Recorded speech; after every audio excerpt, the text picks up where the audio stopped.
Líder nacional Lerianan Timor questiona o processo de transferência veterano Sira Baralheur, nebe sempre ia atraso. Iha Timor-Leste, Estado garante tratamento de saúde gratuito para cidadão roto, inclui veterano Sira. Mas bem, a situação não sai preocupante, mas o processo de transferência paciente para Baralheur. Secretário-Geral de Anelos, também lá os casos de Anedi, mas o caso da Albaracona, por exemplo, a minha irmã sabia que minha fé, minha senhora.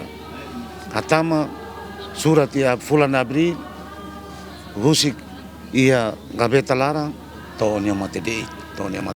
Depois os mais magita justifica os dias nacionais que é o dia feriado. Mas a única tira né lá só acontece de a minha companheira, a minha irmã da luta mas não acontece no Dalbara. Por exemplo, agora a veteranos, a lá depende na veteranos que lá depende na Ministério da Saúde. A agora ideia que lá para boa tratamento de saúde.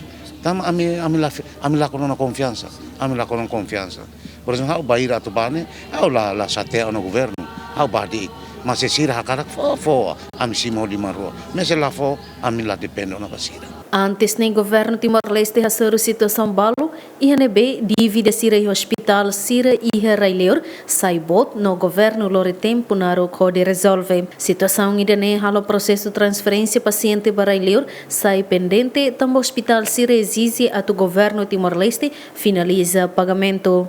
Emerenciana Martins, Dilma Suzeti, ZMN.